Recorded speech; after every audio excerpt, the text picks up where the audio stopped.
Jedu já?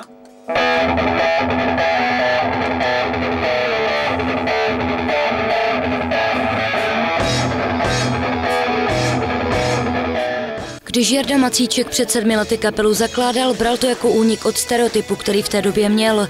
Z původních členů zůstal jen kytarista Honza Kosík, který začínal jako bubeník.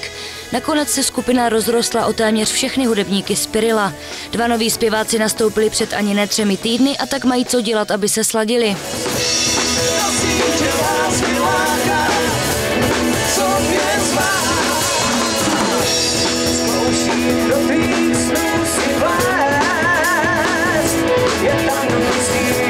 Já jsem letos, na začátku zase jsem si říkal, co s tím letos, a moje přirozená lenost způsobila to, jsem si říkal, nebudu se učit texty, oslovím Aleše Kratochvílu a Rudu Janoše. Jsou kluci, kteří kdysi zpívali ve Vertigu, pak jsme je postupně přetahovali do Pirila a nakonec bude to trošku konkurenční prostředí, což bude motivovat, a dneska máme druhou zkoušku. Rudyho Janoše sice posledních 8 let hudba živila a na jednom pódiu se už dříve potkal i s několika muzikanty, kteří nyní tvoří sestavu kapely Hezky česky. Jejímu repertoáru ale musí věnovat více času než druhý zpěvák Aleš Kratochvíla. Ten v loni s kapelou zaspíval pár songů jako host. Na celý koncert si ale za mikrofon stoupne po 15 letech.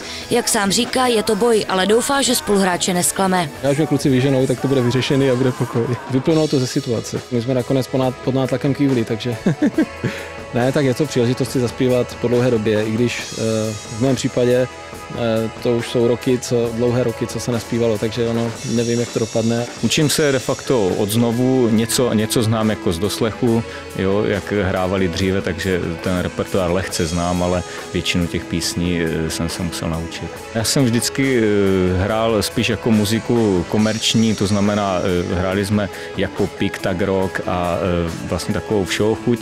No a teď je to zaměřený hlavně na rock a na takovou tvorbu 80. let víceméně, což mi vyhovuje a je to zase pro mě změna.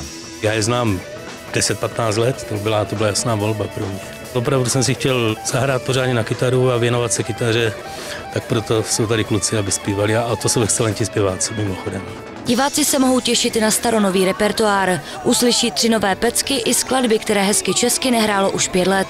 Začátek koncertu kapely je v neděli 8. dubna v 16 hodin.